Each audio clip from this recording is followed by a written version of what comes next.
na tumechoka na hii serikali na mlichagua wenyewe, alafu mnasema must go, must go. That must go must be done according to the constitution. Why are Kenyans so upset with the two of the country's top security chiefs, General Charles Kahariri and Noordin Haji?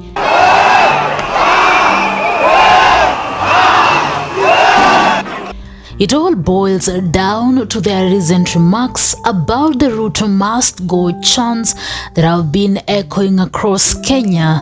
The two security bigwigs stepped into a political minefield, and people are not happy, insisting that the military and NIS should stay out of politics. This issue of how politics goes and all that, and by the way, the military, one of the core values is that we are apolitical. We don't support any political side. We defend the constitution and the government of the day, duly elected by the people. On March 27, 2025, General Charles Kahariri, the Chief of Defense Forces, and Noordin Haji, Director General of the National Intelligence Service, spoke at the National Intelligence and Research University. Their lecture, titled Kenya's Evolving Security Landscape, drew a diverse crowd: students, civil society leaders, matatu and boda operators, scholars, religious figures, and Attorney General Dorcas Oduor. This was not a small event, and their words carried weight. If there is a problem, it will be the implementation and the people given the responsibility to implement the laws. But the laws as they are constitutional and they respond to a democratic thirst. These marked a rare public appearance for these security leaders who typically work behind closed doors. They emphasized their commitment to constitutional order and urged Kenyans to support national security efforts, but the focus shifted when they addressed the Ruto Must Go chants, a phrase that grown louder in protest and online. Their stance was clear: any push for change must follow constitutional processes, not disrupt stability.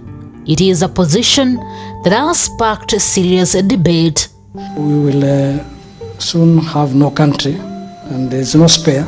It's not the way you carry a spare wheel in the boot of your car. Hakuna. So we can't have anarchy in the country, first and foremost.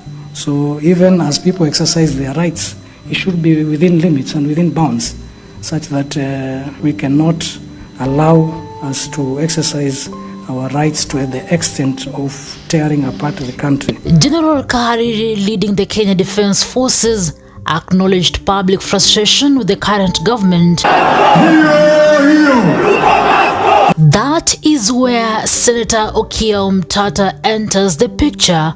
On March 28th, he issued a sharp critique, accusing Kahariri and Haji of breaching the constitution, specifically Article 239. This article mandates that the national security organs, like the military and NIS, remain neutral and avoid partisan involvement.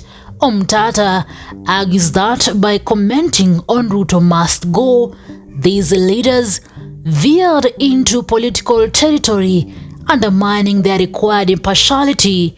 For Kenyans, this is not just a technicality, it is a principle. Omtatah was direct. The military's role is to protect Kenya's sovereignty and borders, not to engage in political slogans. The NIS said she'll focus on intelligence, not public lectures on dissent.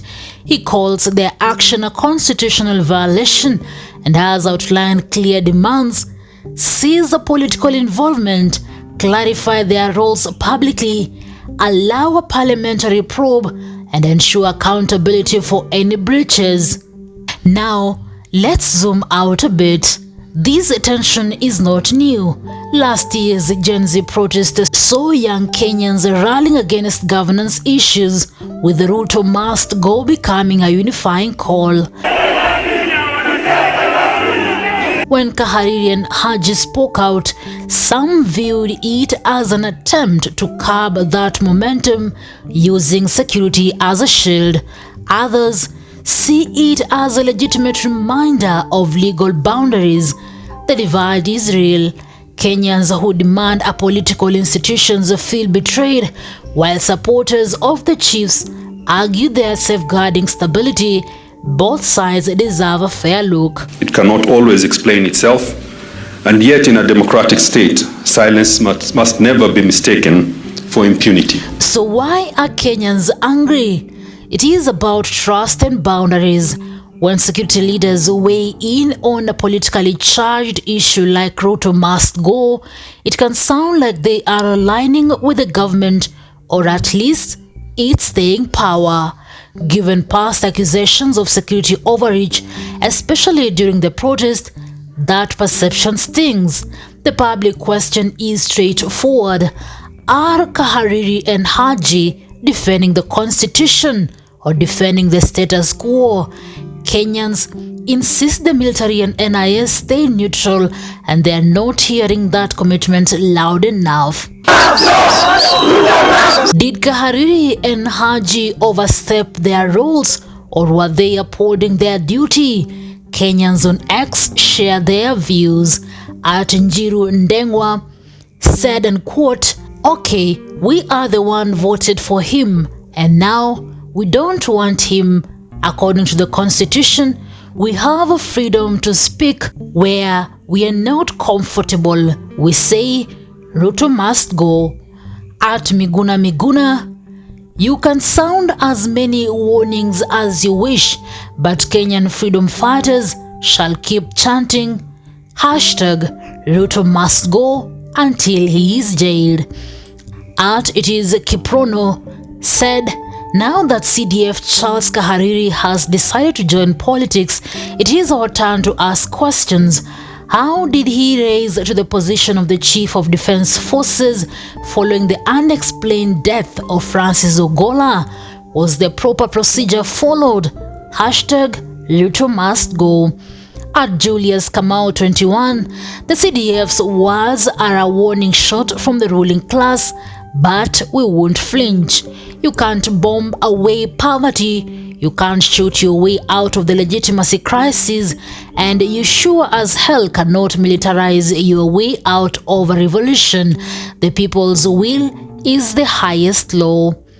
At Ben Kavuli, why is the Kenyan military sounding a warning on Ruto Must Go campaign? When did the military become involved in our politics? Isn't the military supposed to be apolitical? Kenyans have a right under the constitution to shout Ruto must go from now until 2027 and beyond. Newsroom, Maisha TV, reader carrying Chabet.